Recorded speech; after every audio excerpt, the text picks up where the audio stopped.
Hey, 20 minutes in lockdown. How are you? It's New Jersey, and we're like almost reopening here. So this is a really cool day, and I have birds chirping in the background. And I think this conversation today is going to kind of blow your mind. I thought it was important to bring this guest on because he's got an incredible story, and I think at a time like this, we all need to keep hearing things that are just incredible to aspire to. So Kyle Maynard is here, and he is how do you even begin? A really super accomplished athlete. From what I've read about you, MMA fighter, you are a very accomplished wrestler. You have climbed Kilimanjaro. You have climbed, I think, one of the highest peaks in Latin America. You kind of do it all. You put everybody's fitness resume to shame. So if you're watching this and saying, wow, yeah, athlete, yeah, I've heard that story before, and that's great. Kyle is not exactly like you and me. He's a quadruple amputee. So let that sink in for a second when I just listed all of the things that he's done and more. And every day is a different challenge for him. And I think he's done some incredible things. And I'd love for him to share with all of you, how it is that he's able to stay motivated despite challenges, because we all have experienced ridiculously crazy challenges in our own way over the last couple of months. So welcome. Thanks for joining today. Hey, thank you so much for having me. And yeah, I think did I get that fitness I don't know resume? about putting everybody else to shame. I don't know. I've been swinging my kettlebell in lockdown, but that's about. As one does. That's amazing. So tell us a little bit about just your background, your story. Were you born with this condition, or was it something you had to adapt to, or just take us back? Yeah, so I was born quad amputee, as you mentioned. So basically my arms ended at the elbows and legs ended at the knees. And it's just, I think in a lot of ways, the fact that I was born this way and didn't know any different then is a huge, huge advantage. Right. A huge gift. I think a lot of times, like, it probably just, I have to think about that a lot. It's like people, like, I've got friends that had, lost limbs in combat and whatnot. And it's totally different. So yeah, I think for me, I've kind of only picked up a spoon or a fork one way, and kind of just done it that whole way my whole life. That's amazing. So what do you remember as sort of your first, point of, determination when you wanted to play sports? Where did you start? And how did you get into fitness, knowing that it was going to be a little bit of a rougher road for you? Yeah. So when I was a kid, I remember playing like street hockey and, like wrestling with my dad. And that was, I was probably 4 or 5 years old and just like out playing with my goalie stick and my friends and, in the street, in the yard. And just, I think that was a huge aspect. I mean, there's different chapters. I mean, I remember playing basketball with my like Fisher Price basketball hoop, in my room watching the Atlanta Hawks play and wanting to be that. I mean, it's probably not going to be in the cards for me to be a basketball player. So the first real sport that I played was football, and played nose guard. And, the running backs, they would, come at me and I'd take my helmet and try to smash it into their legs as hard as I could to bring them down. And, that progressed into wrestling, and then from the wrestling into jiu-jitsu, from jiu-jitsu into MMA, and mountaineering, as you mentioned, climbing, with Kilimanjaro and Mount Aconcagua. Started here at the little Stone Mountain, 900-foot peak in Atlanta, Georgia, where I grew up and where I'm at now. So that, it's kind of, the journey's just had different chapters along the way, and I'm really excited for whatever's going to happen next.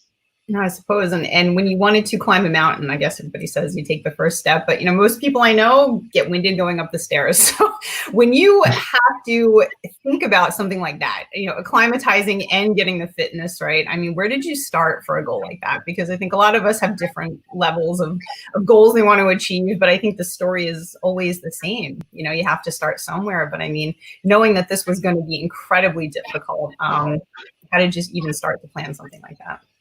Start to get into fitness? No, climbing. Climbing something as bodacious as Kilimanjaro. So that was basically, I started with bath towels wrapped around my arms and my feet, and use that to go and bear crawl up. So, lucky enough to have friends that would sit and, like tape on bath towels and things to my arms and my feet and kind of help create some makeshift shoes to be able to go up. So that's when I first started on Stone Mountain, and then, used oven mitts and pot holders and all kinds of stuff, and ended up, eventually using like, rubber bike tires and, kind of cutting those up into cross sections, duct taping those on, and using that to cruise. Eventually, some amazing people came in and made like a prototype for me that was really, really helpful. And it was a custom carbon fiber shoe, and that, had basically like a shoe kind of material, like a Vibram 5-finger shoe on the outside, and then had like a carbon fiber socket that I would stick my arm into, and that'll attach to a climbing harness. And so I use that to go and, cruise up the up the mountains. And, without that gear, then there's absolutely no way that I would have been able to make it. If I was still trying to use bath towels up, then I'd probably still be there. So. I can understand that. And that's plays to, I guess, how incredibly important support is from people that you love and people that believe in you, and being able to adapt, which I think is a lesson we've all had to relearn during the time of lockdown and quarantine. And I know that you're a motivational speaker. Are you, let's see, when you have a bad day, we talked about this a little bit offline, when you're Spider-Man or Superman and you have a bad day, but you're expected to kind of keep up, because this relates to a lot of people going through this situation, a parent that, or a working parent, especially, that has, is just drained. And people expect the best of you at all times. You don't have time to let that be seen. As someone who people look to for inspiration and motivation all the time, I mean, what happens and what's your advice for someone that is in that position but has a bad day? Yeah, I mean, I think it's important to know that, like, everybody has bad days, and that, like, I'm no different too. And that, this lockdown period has been, kind of especially difficult for me as well. And it's been, at the same time, I've been grateful for it too, in the sense that, like, it's had me, it given me an opportunity to be able to have like a reset. And I felt guilty for feeling grateful for it in a lot of ways. So, but everybody has bad days. I made jokes that were like, maybe not so like, they were actually accurate jokes about being a depressed motivational speaker and how that's not a very good, It's honest, very good combination. He has those moments. Yeah. So, it's just, I think it's important to remember that each day is a new day, and, tomorrow is going to be different, and that, nothing stays the same. Nothing stays, permanent as it is. And the our lives, the universe, everything's kind of constantly evolving into something, and, changing and growing and adapting. And that's a big aspect of it. I think it was Darwin said that, like, it's not the species that are like the strongest or the smartest that live, but it's the ones that are the most capable of adapting. I fully agree with you, I think. And if this has taught us anything, it's just that we have to keep shifting. And what I think, you wrote a book called No Excuses, and somebody just commented that they have your book. So that's awesome. All right. That's cool. Yeah, I definitely, but I mean, I can't stand when people complain, and I am guilty of complaining myself, and I can't stand myself when I complain, because I do believe everything is possible in some way. There's always a way. My dad was like that. He's passed away, but he was like, there is never a no. There's always a way, there's always a way to the front of the line. There's always a way to achieve something. So when you wrote the book, I mean, is that sort of, I guess, how you live? I mean, I think you've proven it with things that you've done, but I mean, is that something that you repeat to yourself every day and try to share and spread? Yeah, I think that's a really important aspect of it, because it's like, sometimes the way is not always obvious. Sometimes we got to go and figure out alternative ways to be able to go and make things work. And, and that's an important thing to consider, because, like, I came from a family of engineers. My dad and my grandpa are both engineers. And so that engineering mindset is all about, like, trying to solve a problem, trying to go and, change and alter things to be able to grow and adapt into something new. And so for me, that engineering mindset, like I never inherited the math aspect of things. I actually like cracked open a math book during the COVID, and it was pretty wild. Like that, like I think that I probably could do it, maybe. If I really wanted to go down the road of like physics or something like that. But I don't really know if that's the path for me. I think that my path is one of, I love being around people and, engaging in life and in the world, and, travel and adventures. I know we would both share that passion, as when you told me yesterday about like the hella skiing or hella hiking in New Zealand. It was like amazing. It's on your list So now, right? it wasn't before, but it is now. So I have no doubt that you'll do it. And so what are you doing now? I mean, like, I know that you're on lockdown, but I mean, I know you've opened a gym. Is that still something that you're doing? No, sold the gym to a friend who was running it for a few years, and he's done an amazing job of keeping it together and keeping it going. And I just, I'm grateful that it's still there and I can go and work out and spend some time at it. But in a way, I felt guilty about the fact that I had, just gotten rid of the gym and it made it his problem effectively, and that was a big thing for sure, because I don't think that he would have stuck it out had, had this come around when, when I was running it. And for me, I was off running around doing other things. And so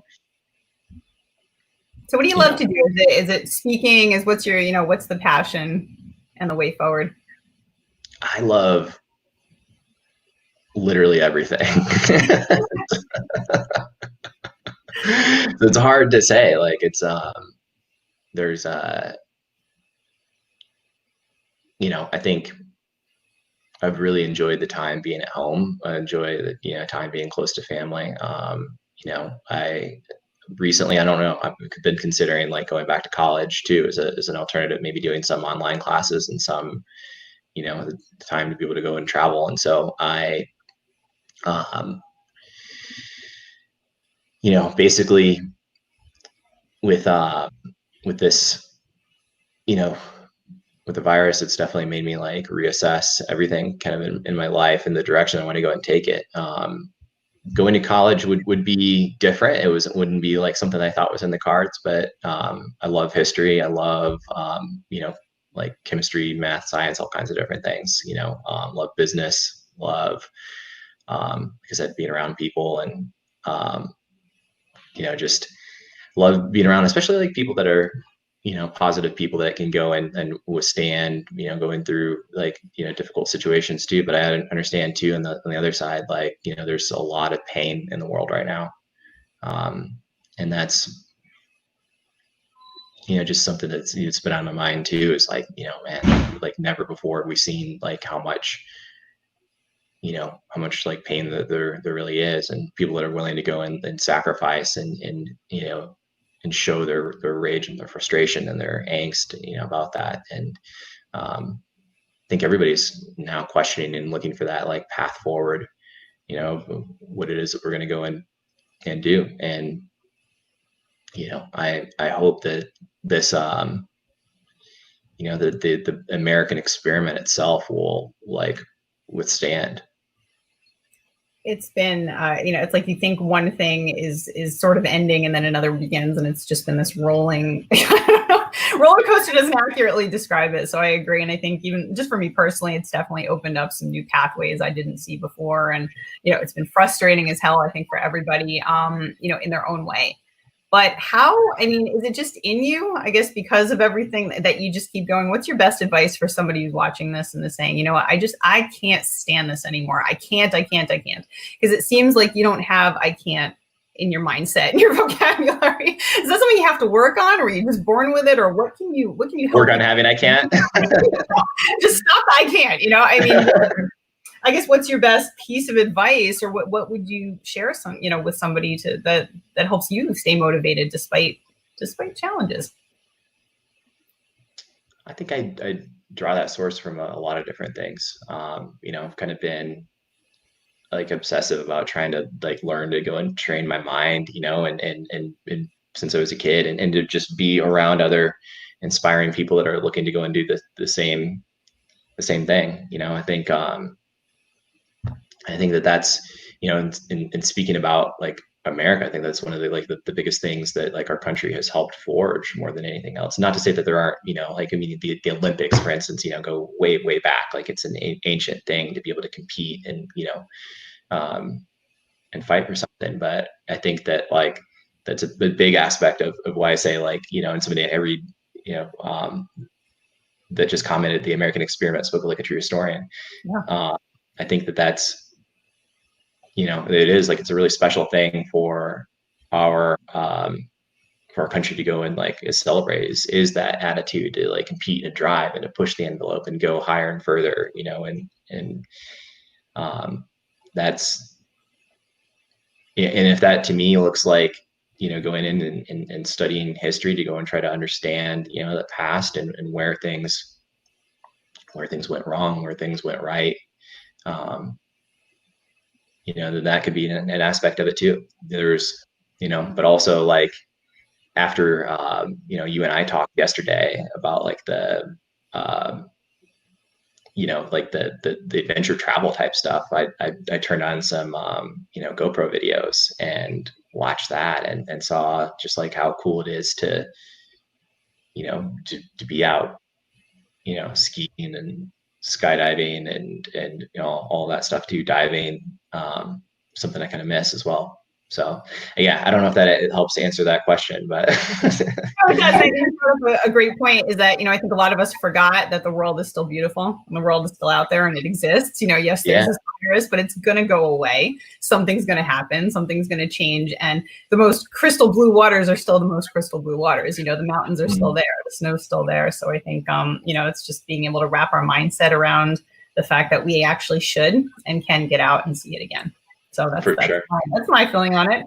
And do you have any more challenges, physical challenges that you're working on, or any other mountains to climb or bases to jump off of? Are you working on anything at the moment?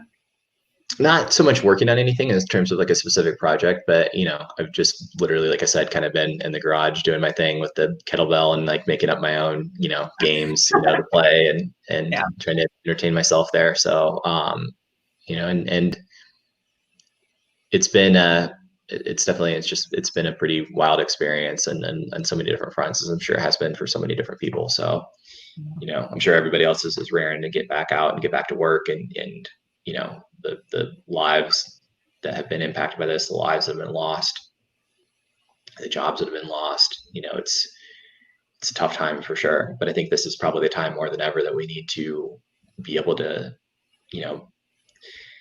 band together, I think, is a big theme. It's there's a saying that like, if you want to go fast, go alone. You want to go far, go together. So I'm